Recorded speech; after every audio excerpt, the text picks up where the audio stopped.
سبحانك ربي سبحانك سبحانك ربي سبحانك سبحانك ربي سبحانك الرحمن الرحيم البر الكريم القوي العظيم السميع البصير اللطيف الخبير الحليم الستير المولى القدير الشافي النصير لك الحمد ها قد ربيتني وأحييت قلبي فعلمتني تعلمت عنك الكثير الكثير فأرجو استقام الخطى والمسير سبحانك ربي سبحانك سبحانك ربي سبحانك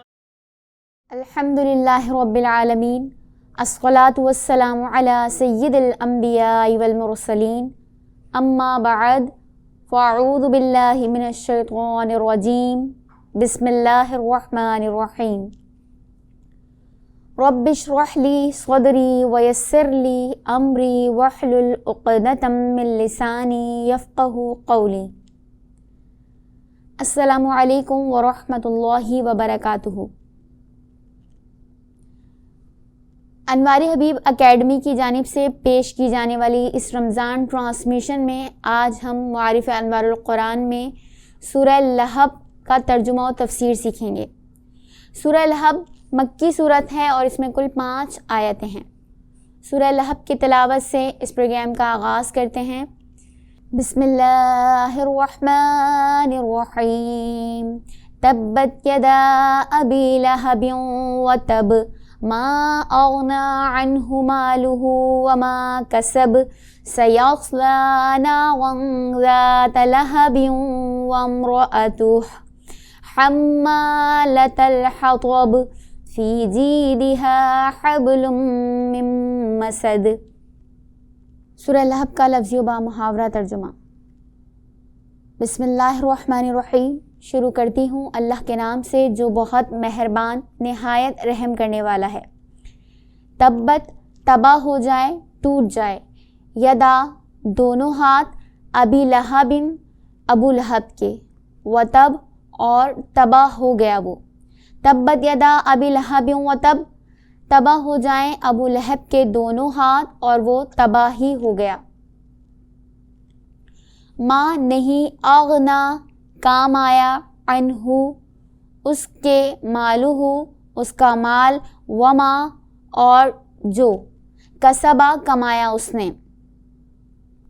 ما اغنا عنہ مالہ وما کسب، اسے کچھ کام نہ آیا اس کا مال اور نہ جو کمایا۔ سیصلا ان قریب پہنچے گا وہ، نارن آگ میں، ذات لہب شولوں والی۔ سیصلا نارن ذات لہب، اب دھستا ہے لپٹ مارتی آگ میں وہ۔ وامرأتہ اور اس کی بیوی، حمالتہ اٹھانے والی، حطب لکڑیاں، ایندھن۔ وامرأتہ حمالۃ الحطب اور اس کی جورو لکڑیوں کا گٹھا سر پر اٹھاتی۔ فی جیدہا اس کے گلے میں، حبل رسی ہے، من مسد کھجور کی چھال سے۔ فی جیدہا حبل من مسد اس کے گلے میں کھجور کی چھال کا رسہ۔ الحمدللہ، یہ سورہ لہب کا لفظی و بامحاورہ ترجمہ تھا۔ سورہ لہب کی تفسیر کی طرف چلتے ہیں۔ سورہ لہب ترتیب قرآن کے اعتبار سے سورت نمبر 111 ہے اور ترتیب نزول وحی کے اعتبار سے یہ سورت نمبر 6 ہے۔ سورہ لہب کو سورۃ المسد بھی کہتے ہیں۔ یہ سورت مکی ہے اور اس کے شان نزول سے یہی معلوم ہوتا ہے کہ یہ اس وقت نازل ہوئی جب خفیہ دعوت کا 3 سالہ دور ختم ہوا اور آپ صلی اللہ علیہ وسلم کو وَأَنذِرْ عَشِيرَتَكَ الْأَقْرَبِينَ سورہ شورى آیت نمبر 214 میں حکم دیا گیا کہ اپنے عزیز و اقارب کو ڈراؤ۔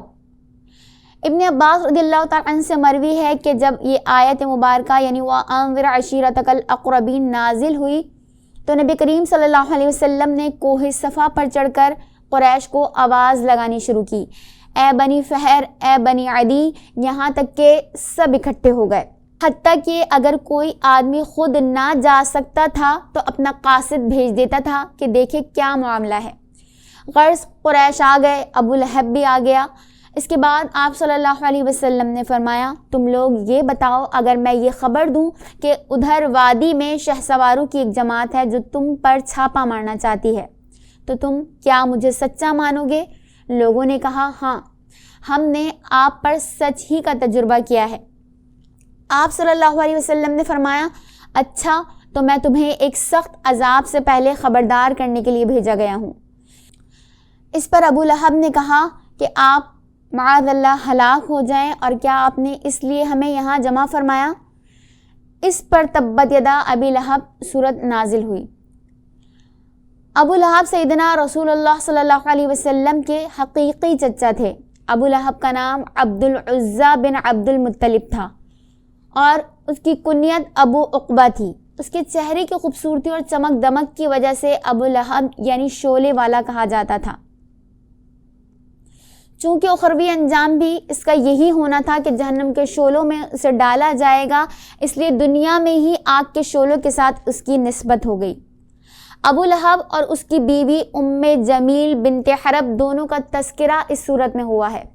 یہ ہر وقت آپ صلی اللہ علیہ وسلم کو ایذا اور تکلیف پہنچانے کے در پہ رہا کرتے تھے۔ ربیعہ بن عباد دیلی رضی اللہ تعالی عنہ اپنے مشرف با اسلام ہونے کے بعد اپنے جاہلیت کا واقعہ بیان کرتے ہیں کہ میں نے رسول اللہ صلی اللہ علیہ وسلم کو ذوالمجاز کے بازار میں دیکھا کہ آپ صلی اللہ علیہ وسلم فرما رہے ہیں کہ لوگوں لا الہ الا اللہ کہو تو فلاح پاؤ گے۔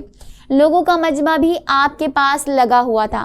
میں نے دیکھا کہ آپ کے پیچھے ہی ایک گورے چٹے چمکتے چہرے والا، بھینگی آنکھ والا، جس کے سر کے بالوں کے درمیان 2 منڈیاں تھیں، آیا اور کہنے لگا، لوگوں یہ بے دین ہے، جھوٹا ہے۔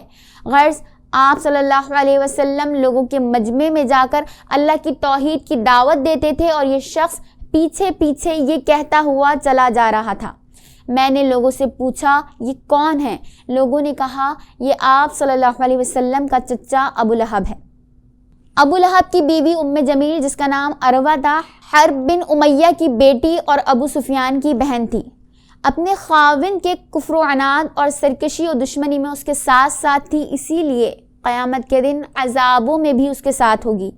لکڑیاں اٹھا اٹھا کر لائے گی اور جس آگ میں اس کا خاوند جل رہا ہوگا ڈالتی جائے گی۔ اس کے گلے میں آگ کی رسی ہوگی اور جہنم کا ایندھن سمیٹتی رہے گی۔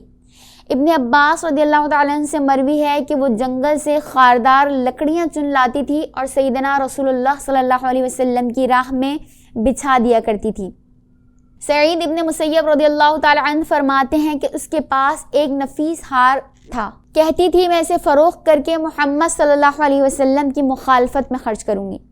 ابو لہب کے 2 بیٹوں عتبہ اور عتیبہ کے ساتھ سیدنا رسول اللہ صلی اللہ علیہ وسلم کی 2 صاحبزادیاں منسوب تھیں۔ ابو لہب نے ان دونوں سے کہا کہ وہ آپ صلی اللہ علیہ وسلم کی بیٹیوں کو طلاق دیں اور منہ پر جا کر سخت کلمات کہہ کر چھوڑ دیں۔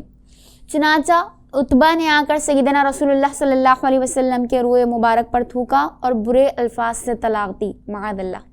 اس سورہ مبارکہ میں ابو لہب کا نام کیوں لیا گیا؟ سیدنا رسول اللہ صلی اللہ علیہ وسلم کے دشمن تو مکے میں بہت تھے، پھر صرف ابو لہب کا نام ہی کیوں لیا گیا؟ اس کے 3 وجوہ معلوم ہوتے ہیں۔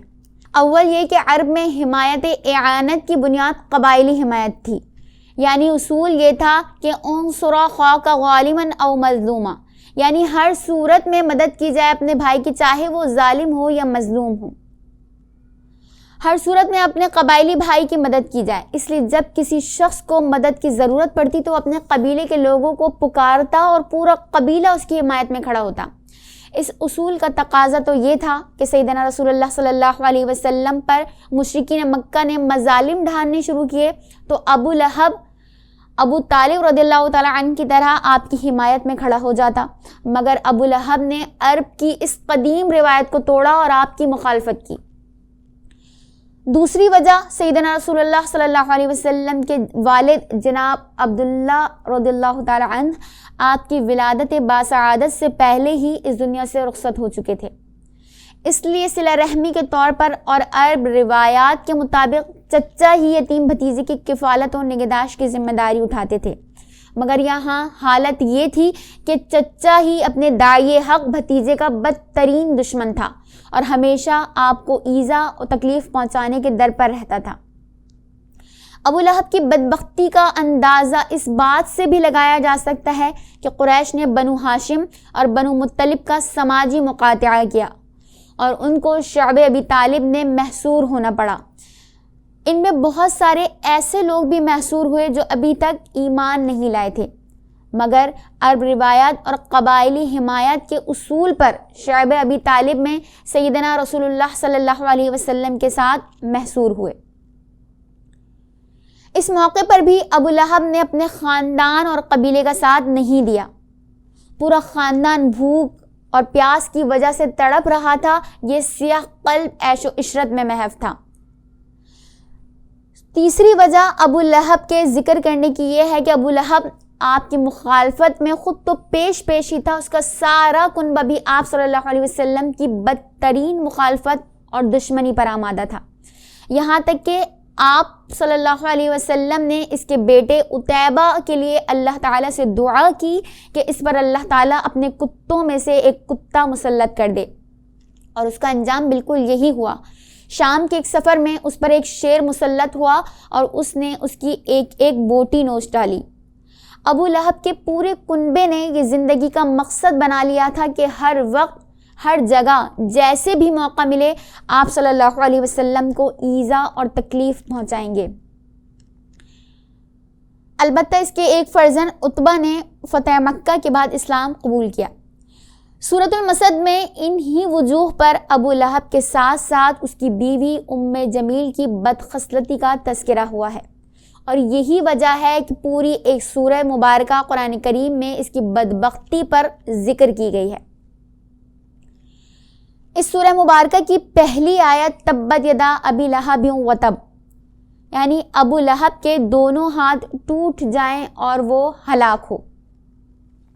ابو لہب کے دونوں ہاتھ یہاں جز بول کر کل مراد ہے، یعنی ہاتھوں کا ذکر کر کے ابو لہب مکمل مراد ہے۔ آیت کا پہلا حصہ دعا اور پیشن گوئی دونوں ہیں، اور اس کے آخر پر خبر ہے، یعنی اللہ تعالیٰ کے علم ازلی میں ایسا ہو چکا ہے، یعنی ابو لہب ہلاک ہو چکا ہے۔ مستقبل کے واقعے کو صیغہ ماضی میں بیان کرنا قرآن مجید کا معلوم اسلوب ہے۔ اس طرز بیان میں یقینیت کاملہ پائی جاتی ہے۔ انسان مستقبل کے لیے کوئی کام کرنا چاہے تو جب تک کام تکمیل کو نہ پہنچے غیر یقینی صورتحال رہتی ہے۔ جس کام کی تکمیل میں معنی ہو سکتے ہیں، مگر اللہ تعالیٰ کے لیے ماضی، حال اور مستقبل اصطلاحیں بے معنی ہیں۔ وہ مستقبل کے کسی واقعے کے متعلق فرمائے تو اس واقعے کو اسی طرح یقینی سمجھا جاتا ہے جس طرح ماضی کا کوئی واقعہ یقینیت حاصل کر چکا ہو۔ اللہ تعالیٰ فرماتا ہے سورہ حج آیت نمبر 14، ان اللہ یفعل ما یرید، اللہ جو ارادہ کرے اسے کر کے رہتا ہے۔ اس آیت مبارکہ میں صیغہ مضارع کا استعمال ہوا ہے، لیکن ترجمہ ماضی کے معنوں میں لیا جاتا ہے۔ ابو لہب کے عزائم خاک آلودہ ہوں گے۔ غزوہ بدر میں ابو لہب اپنی بزدلی اور دنیا پرستی کی وجہ سے شامل نہیں ہوا، مگر اس جنگ میں ائمہ مشرکین کی ہلاکت نے اس کی کمر توڑ دی۔ یہ شکست و ہزیمت اس نے اپنی آنکھوں سے دیکھ لی۔ اس واقعے سے اس کا جگر چھلنی ہوا، پھر عدسہ بیماری سے اس کا بدن بھی چھلنی ہو گیا اور وہ مکروہ موت مر گیا۔ اس آیت مبارکہ میں دونوں ہاتھ ٹوٹنے سے کیا مراد ہے؟ یہاں ظاہری طور پر دونوں ہاتھوں کا ٹوٹنا مراد نہیں، بلکہ ہاتھ یا گردن یا سر سے انسان کو تعبیر کیا کرتے ہیں۔ مراد یہ کہ وہ خراب ہو جائیں۔ انسان کے اندر اللہ تعالیٰ نے دو قوتیں رکھی ہیں، ایک قوت نظریہ جس کے سبب چیزوں کا علم ہوتا ہے، وہ ہر ایک چیز کو جانتا ہے، امور غیب کی تصدیق کرتا ہے، برے بھلے کاموں کا انجام سوچتا ہے اور نفع و نقصان کو جانتا ہے۔ دوسری قوت عملیہ کہ جس کے سبب نیک و بد کام کرتا ہے۔ یہی انسان کے حسنات اور سعادت دارین حاصل کرنے کے دو بازو ہیں۔ پھر جس نے ان دونوں کو برباد کر دیا اور برے علم حاصل کیے، عقائد فاسدہ کو دل میں جگہ دی کہ مرنے کے بعد حساب و کتاب، سزا و جزا کچھ نہیں۔ اللہ تعالیٰ کی کاروبار قدرت و صفات میں اور بھی شریک ہیں جو نفع و نقصان دے سکتے ہیں۔ نبی کوئی شخص نہیں، نہ نبوت کی ضرورت ہے وغیرہ۔ اور اسی طرح قوت عملیہ کو برے کاموں میں صرف کیا، مخلوق کے ساتھ بھلائی اور رحم دلی کی جگہ ظلم کیا، عفت کی جگہ بدکاری کی، جن کی اطاعت کرنی چاہیے تھی ان سے سرکشی کی، مقابلہ کیا، عبادت الہی کی جگہ شہوت پرستی اور تن پروری کی، خیرات کی جگہ بخیلی اور کنجوسی کی، وغیرہ وغیرہ۔ اس نے اپنی کمائی کے دونوں ہاتھ توڑ دیے۔ یہ قوت فاسدہ ابو لہب کو حاصل تھی، اس لیے اس کے حال کی اس مغرور و بے خبر کو خبر دی جاتی ہے اور مطلع فرمایا جاتا ہے، اور اس امر کے لیے اس کی ذات کو برباد و خراب ہونے کو دونوں ہاتھوں کے ٹوٹنے سے تعبیر کیا جاتا ہے۔ یہ کہ انسان کی دو حالتیں ہوتی ہیں، ایک موجودہ، دوسری آئندہ۔ چونکہ ابو لہب کی دونوں حالتیں خراب تھیں اور سیدنا رسول اللہ صلی اللہ علیہ وسلم کی عداوت سے خراب ہو چکنے کو تھیں، اس لیے بطور پیشن گوئی کے دونوں ہاتھوں کے ٹوٹ جانے سے تعبیر کر کے بتا دیا کہ تجھ پر دنیا میں بھی آفت آنے والی ہے اور آخرت میں بھی۔ اس سورہ مبارکہ کی اگلی آیت مبارکہ ما اغنی عنہ مالہ وما کسب سیصلی نارا ذات لہب۔ ما کسب میں مال اور اولاد دونوں شامل ہیں۔ عبداللہ بن مسعود رضی اللہ تعالیٰ عنہ سے مروی ہے کہ جب سیدنا رسول اللہ صلی اللہ علیہ وسلم نے اپنی قوم کو اللہ کی طرف بلایا تو ابو لہب کہنے لگا، اگر میرے بھتیجے کی باتیں حق ہیں تو میں قیامت کے دن اپنا مال و اولاد اللہ کو فدیے میں دے کر اس کے عذاب سے چھوٹ جاؤں گا۔ اس پر یہ آیت ما اغنی عنہ مالہ وما کسب نازل ہوئی۔ اولاد و مال انسان کو عموماً فخر و غرور میں مبتلا کر دیتے ہیں، حالانکہ ہر روز اسے اس بات کا مشاہدہ ہوتا ہے کہ حکومت و سلطنت، جاہ و منصب، دولت و طاقت اور مال اور اولاد رکھنے کے باوجود انسان کو نہ چاہتے ہوئے بھی دنیا سے رخصت ہونا ہے۔ تعجب ہے کہ پھر بھی اکثر انسانوں کی آنکھوں پر غفلت کا پردہ پڑا رہتا ہے کہ شاید یہ مال اس کو دوام بخشے گا۔ اسی بات کا ذکر اللہ تعالیٰ نے سورہ ہمزہ آیت نمبر 3 میں فرمایا ہے، یحسب ان مالہ اخلدا۔ ترجمہ، وہ سمجھتا ہے کہ اس کا مال اس کے پاس سدا رہے گا یا اسے ہمیشہ زندہ رکھے گا۔ یہ دونوں خیال باطل ہیں۔ جہلا اس خبط میں مبتلا ہیں کہ انہیں جو مال و اولاد یہاں دنیا میں دی گئی ہے آخرت میں بھی دیا جائے گا، اس لیے اگر کچھ حساب و عذاب کا معاملہ وہاں ہوگا تو وہ ان چیزوں کو فدیہ دے کر اپنی جان چھڑا لیں گے۔ قرآن کریم نے اس کے بارے میں بھی ارشاد فرمایا، سورہ شورى آیت نمبر 88 اور 89، یوم لا ینفع مال ولا بنون الا من اتی اللہ بقلب سلیم۔ ترجمہ، جس دن کے مال اور اولاد کچھ کام نہ آئے گی لیکن فائدہ والا وہی ہوگا جو اللہ کے سامنے قلب سلیم لے کر جائے۔ اس آیت مبارکہ میں صاف بتا دیا گیا کہ منکرین آخرت کے کچھ بھی کام نہیں آئے گا۔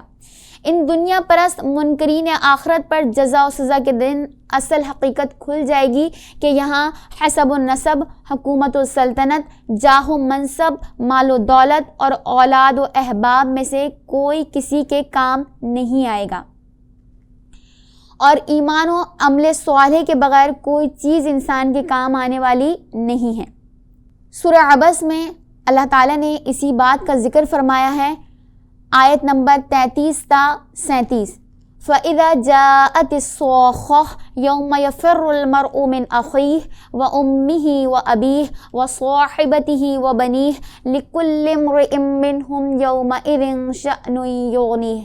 ترجمہ، پس جب کان بہرے کر دینے والی قیامت آ جائے گی، اس دن آدمی اپنے بھائی سے اور اپنی ماں سے اور اپنے باپ سے اور اپنی بیوی اور اپنی اولاد سے بھاگے گا۔ ان میں سے ہر ایک کو اس دن ایسی فکر ہوگی جو اس کے لیے کافی ہوگی، یعنی وہ دوسروں سے اسے بے پرواہ کر دے گی۔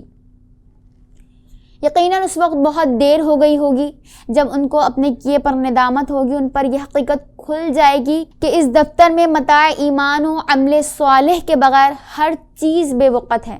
وہ اعتراف کریں گے کہ جو کچھ دنیا میں انہوں نے جمع کیا تھا آج وہ ان کے کسی کام نہیں آیا. مگر اس احساس و اعتراف کا آخر کیا فائدہ ہوگا؟ سورہ لہب کی آیت نمبر 2 اور 3 کا خلاصہ کلام یہی ہے کہ ابو لہب کی خوبصورتی، اس کی اولاد نرینہ، اس کا منصب، اس کی جمع کی ہوئی دولت، کیا کوئی بھی چیز آخرت میں اس کے کام آتی؟ دنیا میں بھی اس کی ذلت آمیز موت نہ ٹال سکی. عدسہ بیماری کا اس کی دولت سے علاج نہ ہو سکا اور نہ اس کی اولاد اس کی تیمارداری کے لیے تیار ہوئی. تنہائی اور ذلت کی موت مرا.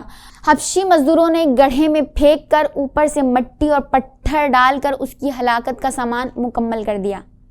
بظاہر وہ مٹی کے آغوش میں پہنچا مگر حقیقت میں وہ جہنم کے گڑھے میں ڈال دیا گیا جہاں شعلوں والی آگ اس کی طاق میں تھی.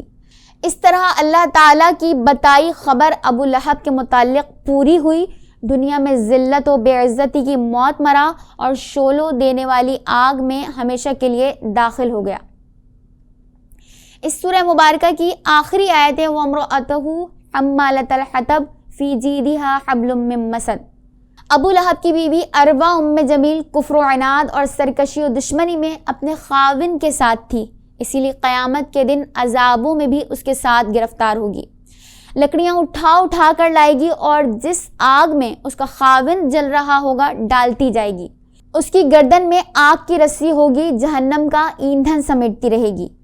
یہ بھی کہا گیا کہ حمالۃ الحطب سے مراد اس کا غیبت گو ہونا ہے. ابن عباس رضی اللہ تعالی عنہ نے یہ مطلب بیان کیا کہ یہ جنگل سے خاردار لکڑیاں چن کر لاتی تھی اور آپ صلی اللہ علیہ وسلم کی راہ میں بچھا دیا کرتی تھی. الحمدللہ سورہ لہب کا تفسیر و ترجمہ مکمل ہوا. سورہ لہب کے فضائل و خواص کی طرف چلتے ہیں. یہ سورت دشمنان دین کی تباہی و ہلاکت کے لیے بہت مؤثر ہے. روزانہ 7 مرتبہ پڑھنے سے دشمن کے شر سے محفوظ رہنے کا سبب بنتی ہے. اس کو پڑھ کر دشمن کے سامنے جائیں تو وہ اسے ہرگز نقصان نہیں پہنچائے گا. اگر جسم میں بہت درد ہوتا ہو تو لکھ کر باندھنے سے درد میں کمی ہوگی اور انجام بخیر ہوگا. یہ سورت کے فضائل و خواص تھے. الحمدللہ آج ہم نے سورہ لہب کا ترجمہ و تفسیر سیکھا. اللہ کریم سے دعا ہے کہ وہ سورہ لہب کے فہم کے صدقے ہمیں دشمنانان دین سے محفوظ فرمائے اور خاتمہ بالخیر ایمان پر فرمائے. وآخر دعوانا ان الحمدللہ رب العالمین.